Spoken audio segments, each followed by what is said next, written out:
Selamat datang di channel Ihsan Storia, channel berbagi sejarah. Sebelum lanjut untuk mendengarkan cerita sejarah ini, silakan support channel ini dengan cara like, komen, share dan subscribe. Selamat mendengarkan.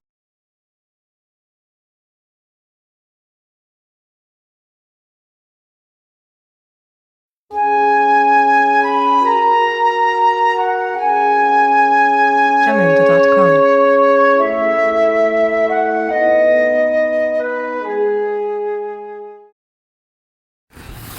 Selama 3 tahun berturut-turut, piagam yang dibuat pihak Quraisy untuk memboikot Nabi Muhammad dan mengepung kaum muslimin itu tetap berlaku.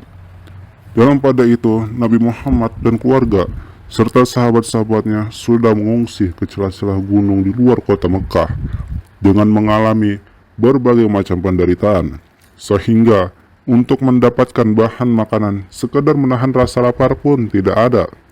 Baik kepada Nabi Muhammad atau kaum muslimin tidak diberikan kesempatan bergaul dan bercakap-cakap dengan orang, kecuali dalam bulan-bulan suci. Pada waktu itu, orang-orang Arab berdatangan ke Mekah berziarah. Segala permusuhan dihentikan. Tak ada pembunuhan, tak ada penganiayaan, tak ada permusuhan, tak ada balas dendam. Pada bulan-bulan itu, Nabi Muhammad turun mengajak orang-orang Arab itu kepada agama Allah. Diberitahukannya kepada mereka arti pahala dan arti siksa. Segala penderitaan yang dialami Nabi Muhammad demi dakwah itu justru telah menjadi penolongnya dari kalangan orang banyak. Mereka yang telah mendengar tentang itu lebih bersimpati kepadanya, lebih suka mereka menerima ajakannya. Blokade yang dilakukan Quraisy kepadanya, kesabaran dan ketabahan hatinya memikul semua itu demi risalahnya, telah dapat memikat hati orang banyak, hati yang tidak begitu membatu, tidak begitu kaku seperti hati Abu Jahal, Abu Lahab, dan yang sebangsanya. Akan tetapi, penderitaan yang begitu lama, begitu banyak dialami kaum muslimin karena kekerasan pihak Quraisy. Banyak di antara mereka itu yang merasakan betapa beratnya kekerasan dan kekejaman yang mereka lakukan itu. Dan sekiranya tidak ada dari penduduk yang merasa simpati kepada kaum muslimin, membawakan makanan ke celah-celah gunung tempat mereka mengungsi itu, niscaya mereka akan mati kelaparan. Dalam hal ini, Hisham bin Amr termasuk salah seorang dari kalangan Quraisy yang paling simpati kepada muslimin. Tengah malam, ia datang membawa unta yang sudah dimuati makanan atau gandum. Bila mana ia sudah sampai di depan celah gunung itu, dilepaskannya tali untanya, lalu dipacunya, supaya terus masuk ke tempat mereka dalam celah itu. Merasa kesal melihat Nabi Muhammad dan sahabat-sahabatnya dianiaya demikian rupa, ia pergi menemui Zuhair bin Abi Umayyah dari Banu Makhzum. Ibu Zuhair ini adalah Atika binti Abdul Muthalib dari Banu Hashim. Hisham berkata, "Zuhair, kau sudi menikmati makanan, pakaian, dan wanita-wanita. Padahal seperti kau ketahui, keluarga ibumu demikian rupa tidak boleh berhubungan dengan orang, berjual beli, tidak boleh saling mengawinkan.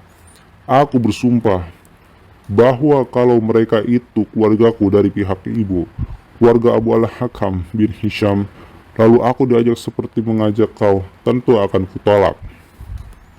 Keduanya kemudian sepakat akan sama-sama membatalkan piagam itu. Tapi meskipun begitu harus mendapatkan dukungan juga dari yang lain. Dan secara rahasia mereka harus diyakinkan pendirian kedua orang itu kemudian disetujui oleh Mut'im bin Adi atau Naufal, Abu al-Bakhtari bin Hisham, dan Zam'a bin al-Aswad. Kelima mereka lalu sepakat akan mengatasi persoalan piagam itu dan akan membatalkannya. Dengan 7 kali mengelilingi Ka'bah, keesokannya pagi-pagi Zuhair bin Umayyah berseru kepada orang banyak, "Hai penduduk Mekah, kamu sekalian enak-enak makan dan berpakaian, padahal Banu Hashim bin Asa tidak dapat mengadakan hubungan dagang. Demi Allah, saya tidak akan duduk sebelum piagam yang kejam ini dirobek." Tetapi Abu Jahal begitu mendengar ucapan itu, ia pun berteriak, "Bohong, tidak akan kita robek." Saat itu juga terdengar suara-suara Zam'a, Abu al-Bakhtari, Mut'im, dan Amr bin Hisham mendustakan Abu Jahal dan mendukung Zuhair. Abu Jahal segera menyadari bahwa peristiwa ini akan terselesaikan juga malam itu, dan orang pun sudah menyetujui kalau dia menentang mereka juga, tentu akan timbul bencana. Merasa khawatir, lalu cepat-cepat ia pergi.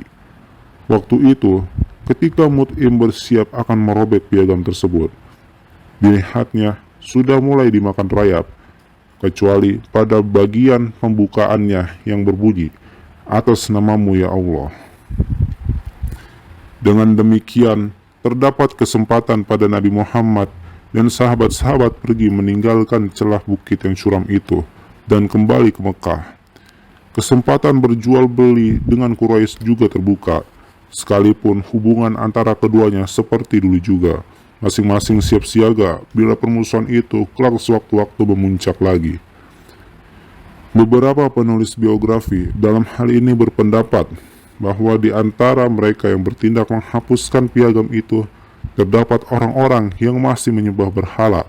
Untuk menghindarkan timbulnya bencana, mereka mendatangi Nabi Muhammad dengan permintaan supaya ia mau saling mengulurkan tangan dengan Quraisy, dengan misalnya memberi hormat kepada dewa-dewa mereka, sekalipun cukup hanya dengan jari-jarinya saja dikelilingkan. Agak cenderung juga hatinya atas usul itu. Sebagai pengharapan atas kebaikan hati mereka, dalam hatinya seolah ia berkata, "Tidak apa kalau saya lakukan itu. Allah mengetahui bahwa saya tetap taat." Atau karena mereka yang telah menghapuskan piagam dan beberapa orang lagi itu pada suatu malam mengadakan pertemuan dengan Nabi Muhammad sampai pagi. Dalam perbicaraan itu, mereka sangat menghormatinya, menempatkannya sebagai yang dipertuan atas mereka, mengajaknya kompromi, seraya berkata mereka, "Tuan adalah pemimpin kami." Sementara mereka masih mengajaknya bicara itu, sampai-sampai hampir saja ia mengalah atas beberapa hal menurut kehendak mereka. Ini adalah dua sumber hadis. Yang pertama, sebagian diceritakan oleh Sa'id bin Jubair, sedang yang kedua oleh Qatadah. Kata mereka kemudian, Allah melindungi Nabi Muhammad dari kesalahannya dengan firman-Nya, dan hampir-hampir saja mereka itu menggoda kau tentang sudah kami wahyukan kepadamu, supaya engkau mau atas nama kami memalsukan dengan yang lain.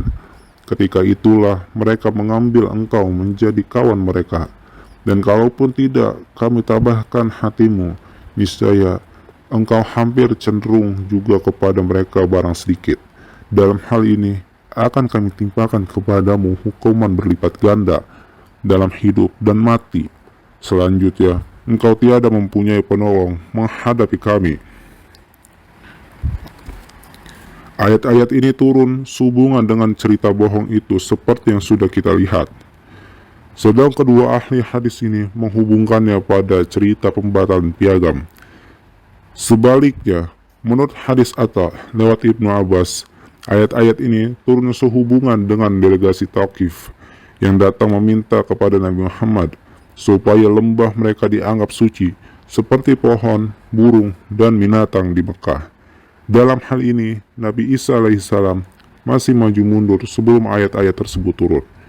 Apapun juga yang sebenarnya terjadi terhadap peristiwa yang menyebabkan turunnya ayat-ayat itu, sumber-sumber tersebut tidak berbeda, yaitu melukiskan salah satu dari segi kebesaran jiwa Nabi Muhammad, di samping kejujuran dan keikhlasannya dengan suatu lukisan yang sungguh kuat sekali.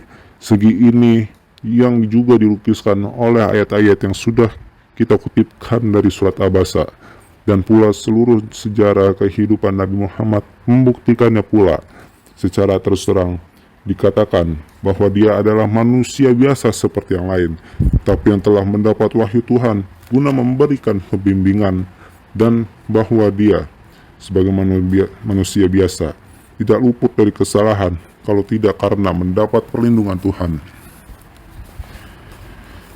Ia telah bersalah ketika bermuka masam dan berpaling dari Ibnu Maktum, dan hampir pula salah sehubungan dengan turunnya surat Al-Isra.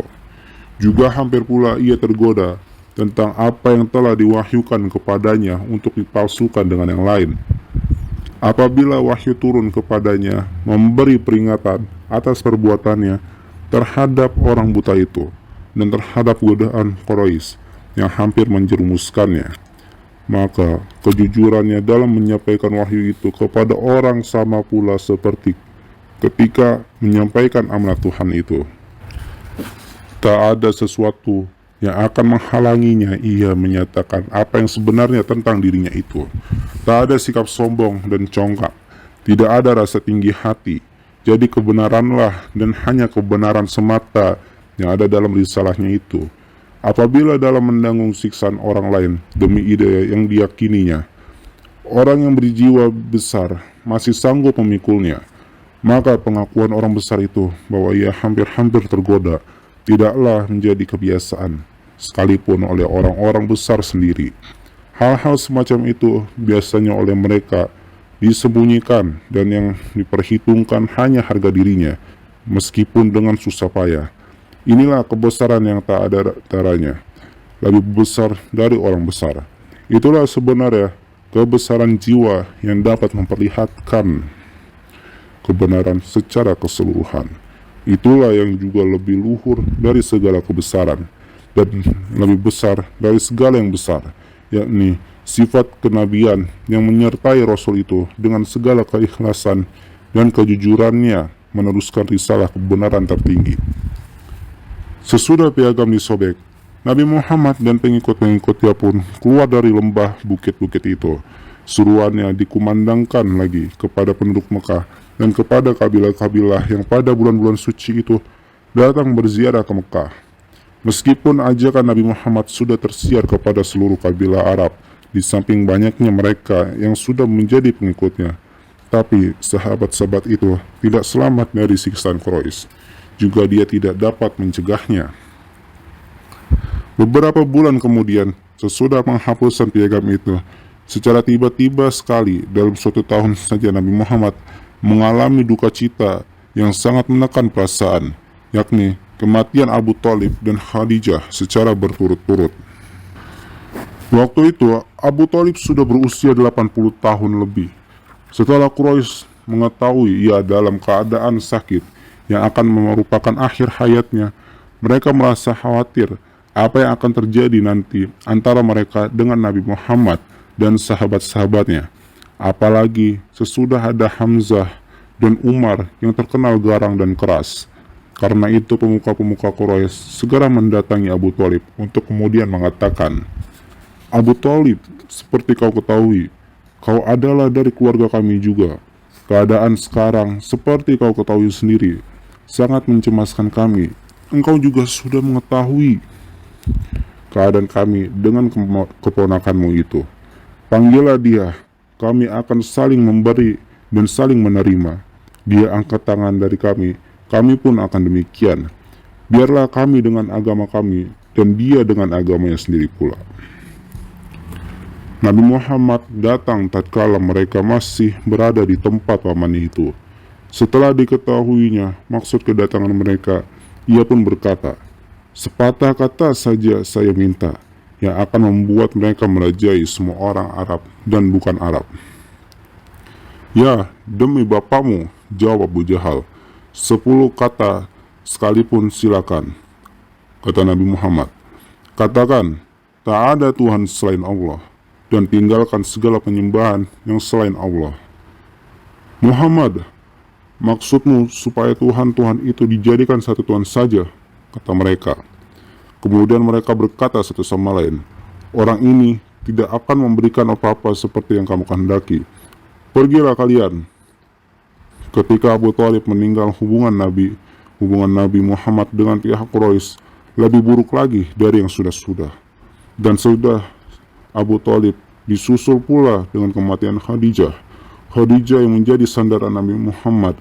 Khadijah yang mencurahkan segala rasa cinta dan kesetiaannya dengan perasaan yang lemah lembut, dengan hati yang bersih, dengan kekuatan iman yang ada padanya.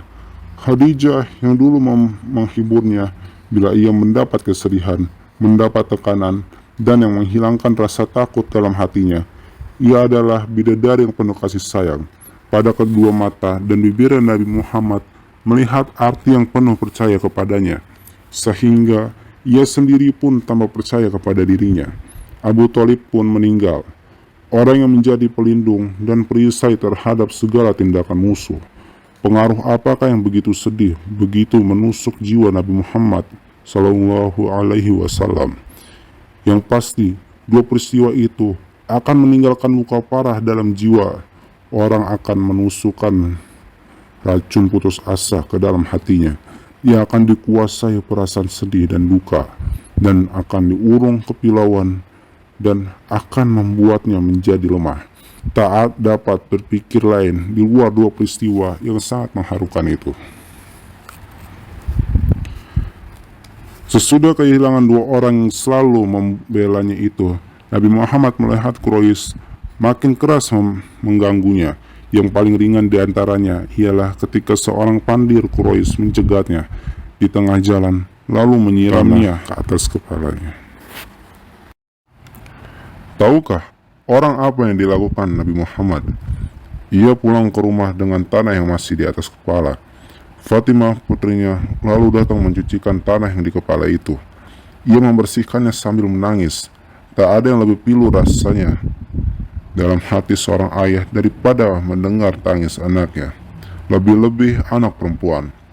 Setitik air mata kesedihan yang mengalir dari kelopak mata seorang putri adalah sepercik api yang membakar jantung, membuatnya kaku karena pilu, dan karena pilunya ia akan menangis kesakitan. Juga secercah duka yang menyelinap ke dalam hati adalah rintihan jiwa yang sungguh keras, terasa mencekik leher dan hampir pula menggenangi mata. Sebenarnya, Nabi Muhammad adalah seorang ayah yang sungguh bijaksana dan penuh kasih kepada putra-putrinya. Apakah yang kita lihat ia lakukan terhadap tangisan anak perempuan yang baru saja kehilangan ibunya itu, yang menangis hanya karena malapetaka yang menimpa ayahnya? Tidak lebih dari semua itu, ia hanya menghadapkan hatinya kepada Allah dengan penuh iman akan segala pertolongannya. "Jangan menangis anakku," katanya kepada putrinya yang sedang berlinang air mata itu. "Tuhan akan melindungi ayahmu." Kemudian diulanginya. "Sebelum wafat Abu Thalib, orang-orang Quraisy itu tidak seberapa mengganggu saya. Sesudah peristiwa itu, gangguan Quraisy kepada Nabi Muhammad makin menjadi-jadi. Ia merasa tertekan sekali, terasing seorang diri. Ia pergi ke Taif dengan tiada orang yang mengetahuinya. Ia pergi ingin mendapatkan dukungan dan suara dari Taif terhadap masyarakatnya sendiri, dengan harapan mereka pun akan dapat menerima Islam. Tetapi ternyata mereka juga menolaknya secara kejam sekali. Kalaupun sudah begitu, ia masih mengharapkan mereka jangan memberitahukan kedatangannya, minta pertolongan itu, supaya jangan ia disoraki oleh masyarakatnya sendiri. Tetapi permintaannya itu pun tidak didengar. Bahkan mereka menghasut orang-orang pandir agar bersorak-sorai dan memakinya. Ia pergi lagi dari sana, berlindung pada sebuah kebun kepunyaan Utbah dan Syaibah, anak-anak Rabi'ah. Orang-orang yang pandir itu kembali pulang. Ia lalu duduk di bawah naungan pohon anggur. Ketika itu, keluarga Rabi'ah sedang memperhatikannya dan melihat pula kemalangan yang dideritanya. Sesudah agak reda, ia mengangkat kepala menengadah ke atas. Ia hanyut dalam suatu doa yang berisi pengaduan yang sangat mengharukan, yang berbunyi, "Allahumma ya Allah, kepadamu juga aku mengadukan kelemahanku, kurangnya kemampuanku, serta kehinaan diriku di hadapan manusia. Oh Tuhan Maha Pengasih, Maha Penyayang, Engkaulah yang melindungi si lemah, dan Engkaulah pelindungku. Kepada siapa hendak Kau serahkan daku? Kepada orang yang jauhkah yang berwajah muram kepadaku? atau kepada musuh yang akan menguasai diriku. Asalkan engkau tidak murka kepadaku, aku tidak peduli, sebab sungguh luas kenikmatan yang kau limpahkan kepadaku. Aku berlindung kepada nur wajahmu yang menyinari dari kegelapan, dan karenanya membawakan kebaikan bagi dunia dan akhirat daripada kemurkaanmu yang akan kau timpakan kepadaku. Engkaulah yang berhak menegur hingga berkenan kepadamu, dan tiada daya upaya selain dengan engkau juga.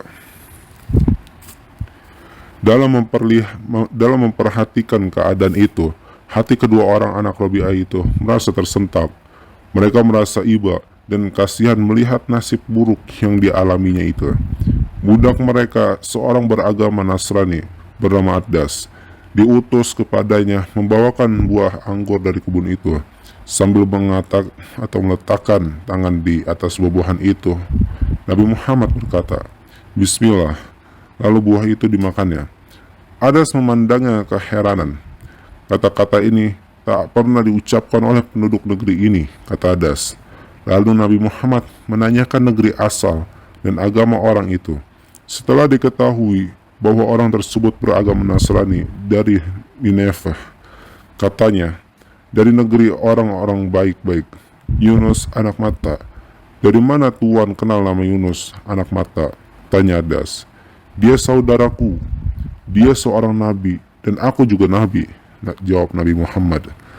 Saat itu, Addas selalu membungkuk mencium kepala, tangan, dan kaki Nabi Muhammad. Sudah tentu kejadian ini menimbulkan keheranan keluarga Rabi'ah yang melihatnya.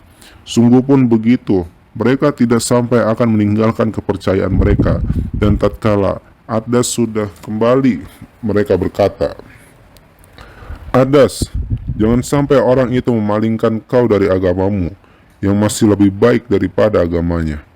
Gangguan orang yang pernah dialami Nabi Muhammad seolah dapat meringankan perbuatan buruk yang dilakukan Thaqif itu.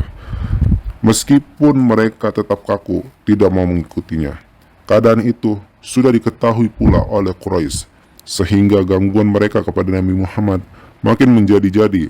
Tetapi hal ini tidak mengurangi kemauan Nabi Muhammad menyampaikan dakwah Islam kepada kabilah-kabilah Arab. Pada musim ziarah itu, ia memperkenalkan diri, mengajak mereka mengenal arti kebenaran.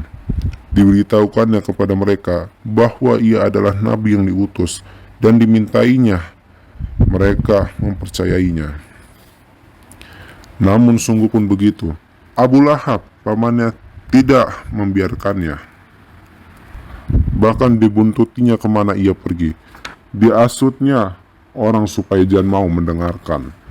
Nabi Muhammad sendiri tidak cukup hanya memperkenalkan diri kepada kabilah-kabilah Arab pada musim ziarah di Mekah saja. Bahkan ia mendatangi Banu Kinda, ke rumah-rumah mereka, mendatangi Banu Kalb, juga ke rumah-rumah mereka Banu Hanifah dan Banu Amir bin Sya'sya. Tapi tak seorang pun dari mereka yang mau mendengarkan. Banu Hanifah bahkan menolak dengan cara yang buruk sekali, sedang Banu Amir menunjukkan ambisinya bahwa kalau Nabi Muhammad mendapat kemenangan, maka sebagai penggantinya, segala persoalan nanti harus berada di tangan mereka. Tetapi setelah dijawab bahwa masalah itu berada di tangan Tuhan, mereka pun lalu membuang muka dan menolaknya seperti yang lain-lain. Adakah kegigihan kabilah-kabilah yang mengadakan oposisi terhadap Nabi Muhammad itu karena sebab-sebab yang sama seperti yang dilakukan oleh Quraisy? Kita sudah melihat bahwa Banu Amir ini mempunyai ambisi ingin memegang kekuasaan bila bersama-sama mereka nanti ia mendapat kemenangan. Sebab sebaliknya, kabilah Thaqif pandangan yang lain lagi. Taif di samping sebagai tempat musim panas bagi penduduk Mekah karena udaranya yang sejuk dan buah anggurnya yang manis-manis, juga kota ini merupakan pusat tempat penyembahan Lat. Ke tempat itu orang berziarah dan menyembah berhala. Kalau Thaqif ini sampai menjadi pengikut Nabi Muhammad, maka kedudukan Lat akan hilang. permusuhan mereka dengan Quraisy pun akan timbul, yang sudah tentu akibatnya akan mempengaruhi perekonomian mereka pada musim dingin. Begitu juga halnya dengan yang lain, setiap kabilah mempunyai penyakit sendiri yang disebabkan oleh keadaan perekonomian setempat.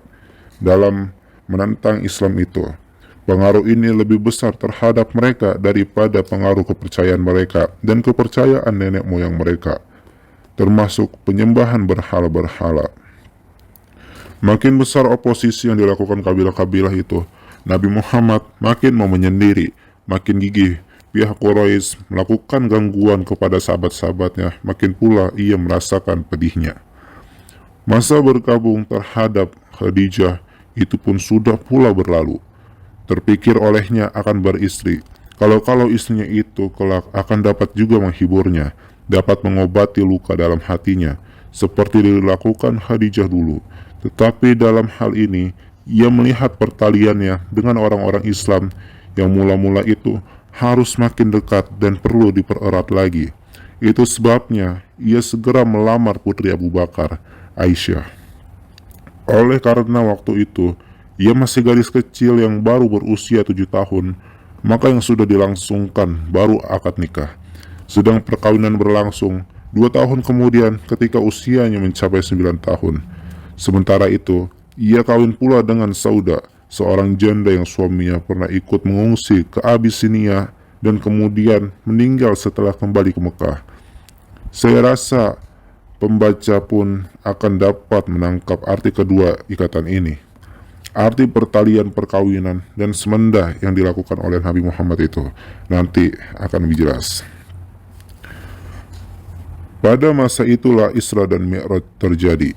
Malam itu Nabi Muhammad sedang berada di rumah saudara sepupunya, Hindun, putri dari Abu Thalib. Ia mendapat nama panggilan Hani. Ketika itu Hindun mengatakan, "Malam itu Rasulullah bermalam di rumah saya. Selesai sholat akhir malam, dia tidur dan kami pun tidur. Pada waktu sebelum fajar, Rasulullah sudah membangunkan kami. Sudah melakukan ibadah pagi bersama-sama kami. Ia berkata, 'Ummu Hani, saya sudah sholat akhir malam bersama kamu sekalian seperti yang kau lihat di lembah ini. Kemudian saya ke Baitul Maqdis atau Yerusalem dan bersembayang di sana. Sekarang saya sembayang siang bersama-sama kamu seperti kau lihat.' Kataku, 'Rasulullah, janganlah menceritakan ini kepada orang lain. Orang akan mendustakan dan mengganggumu lagi.' 'Tapi harus saya menceritakan kepada mereka,' jawabnya. Orang yang mengatakan bahwa Isra dan Mi'raj Nabi Muhammad SAW dengan ruh itu berpegang kepada keterangan Hani ini dan juga kepada yang pernah dikatakan oleh Aisyah. Jasad Rasulullah SAW tidak hilang, tetapi Allah menjadikan Isra itu dengan ruhnya. Juga Muawiyah bin Abi Sufyan ketika ditanya tentang Isra, Rasul menyatakan, itu adalah mimpi yang benar dari Tuhan. Di samping semua itu, orang berpegang kepada firman Tuhan. Tidak lain, mimpi yang kami perlihatkan kepadamu adalah sebagai ujian bagi manusia. Surat Al-Isra ayat ke-60. Sebaliknya, orang yang berpendapat bahwa Isra dari Mekah ke Baitul Maqdis itu dengan jasad, landasannya ialah apa yang pernah dikatakan oleh Nabi Muhammad, bahwa dalam Isra itu ia berada di pedalaman, seperti yang akan disebutkan ceritanya nanti. Sedang Mi'raj ke langit adalah dengan ruh. Di samping mereka itu, ada lagi pendapat bahwa Isra dan Mi'raj itu keduanya dengan jasad. Polemik sekitar perbedaan pendapat ini di kalangan ahli-ahli ilmu kalam banyak sekali, dan ribuan pula tulisan-tulisan sudah dikemukakan orang. Sekitar arti Isra ini kami sendiri sudah mempunyai pendapat yang ingin kami kemukakan juga. Kita belum mengetahui sudah adakah orang yang mengemukakannya sebelum kita atau belum. Tetapi sebelum pendapat ini kita kemukakan, perlu sekali kita menyampaikan kisah Isra dan Mi'raj ini seperti yang terdapat dalam buku-buku sejarah hidup Nabi Muhammad SAW.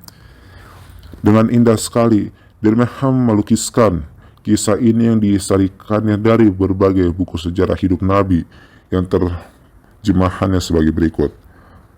Pada tengah malam yang sunyi dan hening, burung-burung malam pun diam membisu. Binatang-binatang buas sudah berdiam diri. Gemercik air dan siulan angin juga sudah tak terdengar lagi.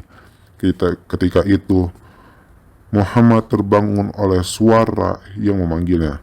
Hai orang yang sedang tidur, bangunlah. Dan bila ia bangun, di hadapannya sudah berdiri malaikat Jibril dengan wajah yang putih berseri dan berkilauan seperti salju, melepaskan rambutnya yang pirang terurai, dengan mengenakan pakaian berumbaikan mutiara dan emas, dan dari sekelilingnya sayap-sayap yang beraneka warna bergelapan. Tangannya memegang seekor hewan yang ajaib, yaitu burak, yang bersayap seperti sayap Garuda. Hewan itu membungkuk di hadapan Rasul, dan Rasul pun naik. Maka meluncurlah burak itu seperti anak panah membumbung di atas pegunungan Mekah, di atas pasir-pasir Sahara menuju arah ke utara. Dalam perjalanan itu, ia ditemani oleh malaikat, lalu berhenti di Gunung Sinai, di tempat Tuhan berbicara dengan Nabi Musa. Kemudian berhenti lagi di Bethlehem, tempat Nabi Isa dilahirkan. Sesudah itu, kemudian meluncur di udara. Sementara itu, ada suara-suara misterius mencoba menghentikan Nabi. Orang yang begitu ikhlas menjalankan risalahnya. Ia melihat bahwa hanya Tuhanlah yang dapat menghentikan hewan itu di mana saja dikehendakinya. Seterusnya, mereka sampai ke Baitul Maqdis. Nabi Muhammad mengingatkan hewan kendaraannya itu. Di puing-puing kuil Nabi Sulaiman ia bersambayang bersama-sama Nabi Ibrahim, Nabi Musa, dan Nabi Isa. Kemudian dibawakan tangga yang lalu dipancangkan di atas batu Yakub atau batu Nabi Yakub. Dengan tangga itu Nabi Muhammad cepat-cepat naik ke langit. Langit pertama terbuat dari perak murni dengan bintang-bintang yang digantungkan dengan rantai-rantai emas. Tiap langit itu dijaga oleh malaikat supaya jangan ada setan-setan yang bisa naik ke atas atau akan ada jin yang akan mendengarkan rahasia-rahasia langit. Di langit inilah Nabi Muhammad memberi hormat kepada Nabi Adam. Di tempat ini pula semua makhluk memuja dan memuji Tuhan. Pada ke-6 langit berikutnya, Nabi Muhammad bertemu dengan Nabi Nuh, Nabi Harun, Nabi Musa, Nabi Ibrahim, Nabi Daud, Nabi Sulaiman, Nabi Idris, Nabi Yahya, dan Nabi Isa. Juga di tempat itu, ia melihat malaikat maut Israel, yang karena besarnya jarak antara kedua matanya adalah sejauh 7.000 hari perjalanan. Dan karena kekuasaannya, maka yang berada di bawah perintahnya adalah 100.000 kelompok. Ia sedang mencatat nama-nama mereka yang lahir dan mereka yang mati dalam sebuah buku besar. Ia melihat juga malaikat air mata yang menangis karena dosa-dosa orang, malaikat dendam yang berwajah tembaga yang menguasai anasir api dan sedang duduk di atas singgasana dari nyala api. Dan dilihatnya juga ada malaikat yang besar luar biasa, separuh dari api dan separuh lagi dari salju, dikelilingi oleh malaikat-malaikat yang merupakan kelompok yang tiada hentinya menyebut nama Tuhan, yang berbunyi, "Oh Tuhan, Engkau telah menyatukan salju dengan api, telah menyatukan semua hamba-Mu setia menurut ketentuan-Mu." Langit ketujuh adalah tempat orang yang adil, dengan malaikat yang lebih besar dari bumi ini seluruhnya. Ia mempunyai 70.000 kepala, tiap kepala 70.000 mulut, tiap mulut 70.000 lidah, tiap lidah dapat berbicara dalam 70.000 bahasa, tiap bahasa dengan 70.000 dialog. Semua itu memuja dan memuji serta mengkuduskan Tuhan. Sementara ia sedang merenungkan makhluk-makhluk ajaib itu, tiba-tiba ia membubung lagi sampai di Sidratul Muntaha yang terletak di sebelah kanan Arsy, menaungi berjuta-juta roh malaikat. Sesudah melangkah tidak sampai sekejap mata pun, ia sudah menyeberangi lautan-lautan yang begitu luas dan daerah-daerah cahaya yang terang benderang. Lalu bagian yang gelap gulita disertai berjuta-juta tabir kegelapan, api, air, udara, dan angkasa. Tiap macam dipisahkan oleh jarak 500 tahun perjalanan. Ia melintasi tabir-tabir keindahan, kesempurnaan, rahasia, keagungan, dan kesatuan. Di balik itu terdapat 70.000 kelompok malaikat yang bersujud, tidak bergerak, dan tidak pula diperkenankan meninggalkan tempat. Kemudian terasa lagi ia membubung ke atas tempat yang maha tinggi. Terpesona sekali ia. Tiba-tiba bumi dan langit menjadi satu. Hampir-hampir tak dapat lagi ia melihatnya, seolah-olah sudah hilang tertelan. Keduanya nampak hanya sebesar biji-bijian di tengah-tengah ladang yang membentang luas. Begitu seharusnya manusia itu di hadapan Raja semesta alam. Kemudian lagi, ia sudah berada di hadapan Ars. Sudah dekat sekali, ia sudah dapat melihat Tuhan dengan persepsinya dan melihat segalanya yang tidak dapat dilukiskan dengan lidah, di luar jangkauan otak manusia, akan dapat menangkapnya. Maha Agung Tuhan mengulurkan sebelah tangannya di dada Nabi Muhammad dan yang sebelah lagi di bahunya. Ketika itu, Nabi merasakan kesejukan di tulang punggungnya. Kemudian, rasa tenang, damai, lalu fana ke dalam diri Tuhan yang terasa membawa kenikmatan. Sesudah berbicara, Tuhan memerintahkan hambanya itu supaya setiap muslim setiap hari sembahyang 50 kali. Begitu Nabi Muhammad kembali turun dari langit, ia bertemu dengan Musa. Maka Nabi Musa berkata kepadanya, "Bagaimana kau harapkan pengikut-pengikutmu akan dapat melakukan sholat 50 kali tiap hari? Sebelum engkau, aku sudah punya pengalaman. Sudah kucoba terhadap anak-anak Israel sejauh yang dapat kulakukan. Percayalah dan kembali kepada Tuhan, minta supaya dikurangi jumlah sembahyang itu." Nabi Muhammad pun kembali. Jumlah sembahyang juga lalu dikurangi menjadi 40. Tetapi Nabi Musa menganggap itu masih di luar kemampuan orang. Disuruhnya lagi Nabi penggantinya itu berkali-kali kembali kepada Tuhan sehingga berakhir dengan ketentuan yang 5 kali. Sekarang malaikat Jibril membawa Nabi mengunjungi surga yang sudah disediakan sesudah hari kebangkitan. Bagi mereka yang teguh iman, kemudian Nabi Muhammad kembali dengan tangga itu ke bumi. Burak pun dilepaskan, lalu ia kembali dari Baitul Maqdis ke Mekah naik hewan bersayap. Demikian cerita Muhammad tentang Isra dan Mi'raj. Kita pun dapat melihat apa yang diceritakannya itu memang tersebar luas dalam buku-buku sejarah hidup Nabi Muhammad SAW. Sekalipun akan kita lihat juga bahwa semua itu berbeda-beda, di sana sini dilebihi atau dikurangi. Salah satu contoh misalnya cerita Ibnu Hisham melalui ucapan Nabi SAW sesudah berjumpa dengan Nabi Adam di langit pertama, ketika mengatakan, "Kemudian kulihat orang-orang bermoncong seperti moncong unta. Tangan mereka memegang segumpal api seperti batu-batu, lalu dilemparkan ke dalam mulut mereka dan keluar dari dubur. Aku bertanya, siapa mereka itu, Jibril? Mereka yang memakan harta anak-anak yatim secara tidak sah, jawabnya malaikat Jibril. Kemudian kulihat orang-orang dengan perut yang belum pernah kulihat dengan cara keluarga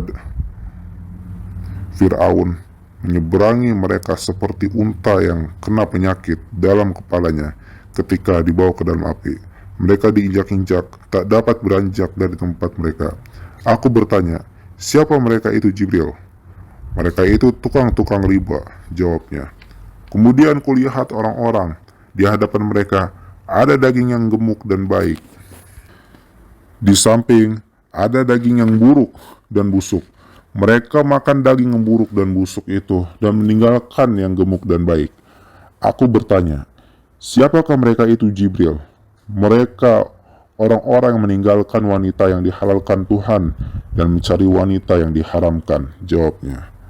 Kemudian aku melihat wanita-wanita yang digantungkan pada buah dadanya.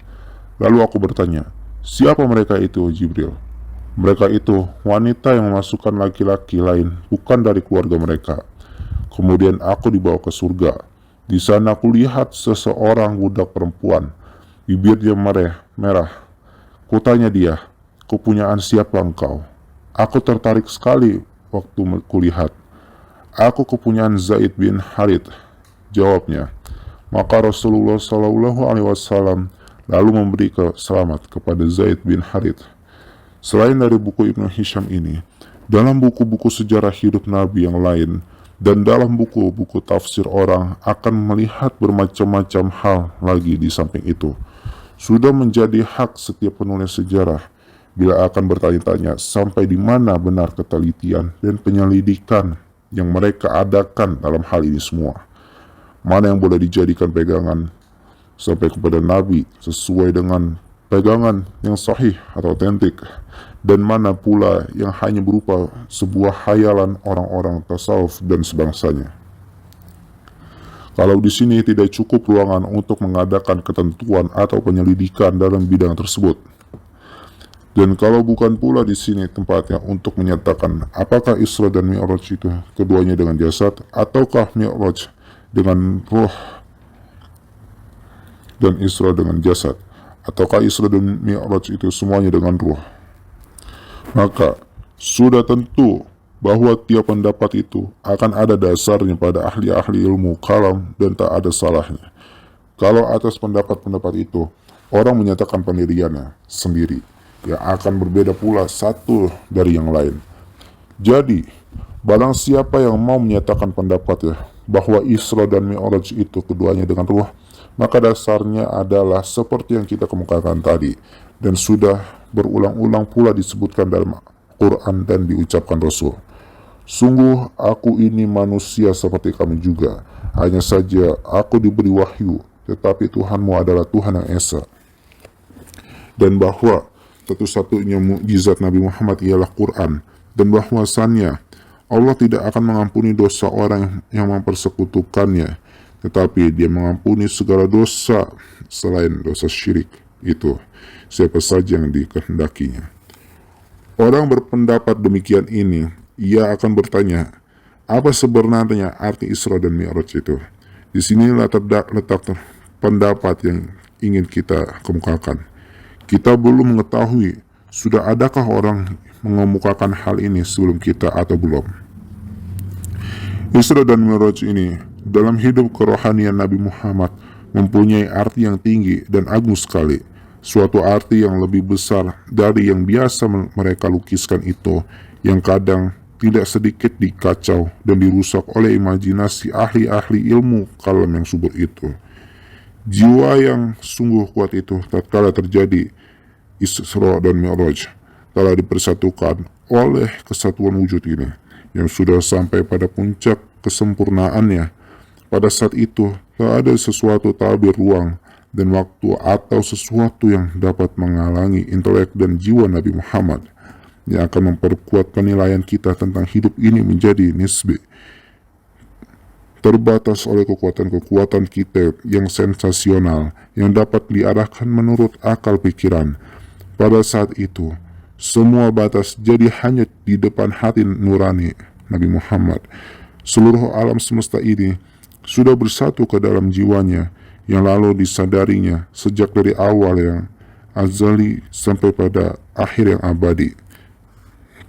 Sejak dunia mulai berkembang sampai ke akhir zaman, digambarkannya dalam perkembangan kesunyian dirinya dalam mencapai kesempurnaan itu dengan jalan kebaikan dan keindahan dan kebenaran, dalam mengatasi dan mengalahkan segala kejahatan, kekurangan, keburukan, dan kebatilan. Dengan karunia dan ampunan Tuhan juga, orang tidak akan mencapai keluhuran demikian itu, kalau tidak dengan suatu kekuatan yang berada di atas kodrat manusia yang dikenalnya. Apabila sesudah itu kemudian datang orang-orang yang menjadi pengikut Nabi Muhammad yang tidak sanggup mengikuti jejak pikirannya yang begitu tinggi, dengan kesadaran yang begitu kuat tentang kesatuan alam, kesempurnaan serta perjuangannya mencapai kesempurnaan itu, maka hal ini tidak mengherankan dan bukan pula aib tentunya. Orang-orang yang piawai dan genial memang bertingkat-tingkat. Dalam kita mencapai kebenaran ini pun selalu terbentur pada batas-batas ini. Tenaga kita sudah tidak mampu mengatasinya. Apabila kita mau menyebutkan sebagai contoh cerita orang-orang buta yang ingin mengetahui gajah itu apa, maka salah seorang dari mereka itu akan berkata bahwa gajah itu ialah seutas tali yang panjang, sebab kebetulan yang terpegang adalah buntutnya. Yang seorang lagi berkata bahwa gajah itu sebatang pohon, sebab kebetulan yang dijumpainya adalah kakinya.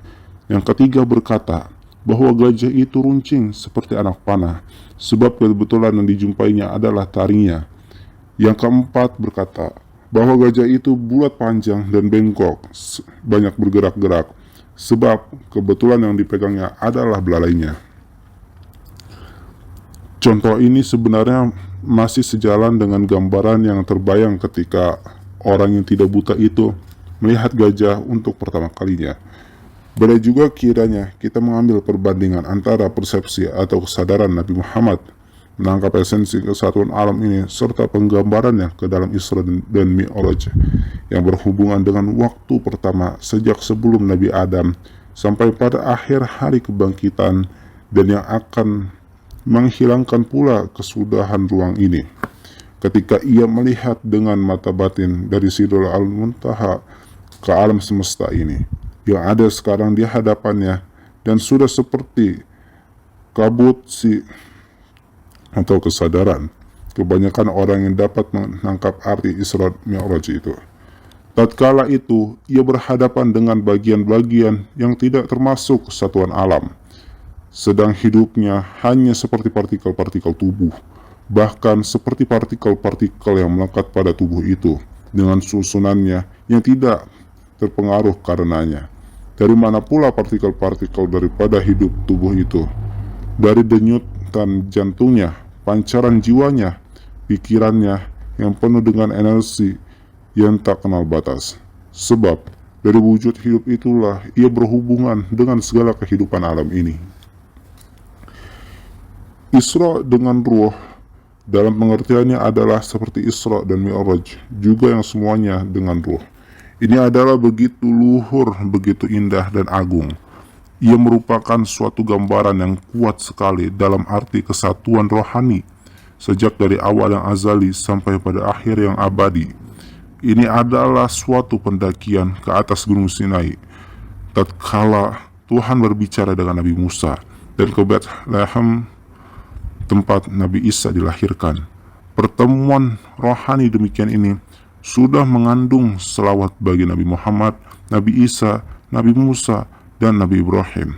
Suatu manifestasi yang kuat sekali dalam arti kesatuan hidup agama sebagai suatu sendi kesatuan alam dalam edarannya yang terus-menerus menuju kepada kesempurnaan. Ilmu pengetahuan pada masa kita sekarang ini mengakui Isra dengan ruh dan mengakui pula Mi'raj dengan ruh. Apabila tenaga-tenaga yang bersih itu bertemu, maka sinar yang benar pun akan memancar dalam bentuk tertentu, sama pula halnya dengan tenaga-tenaga alam ini yang telah membukakan jalan kepada Marconi ketika ia menemukan suatu arus listrik tertentu dari kapalnya yang sedang berlabuh di Venesia. Dengan suatu kekuatan gelombang ether, arus listrik itu telah dapat menerangi kota Sydney di Australia.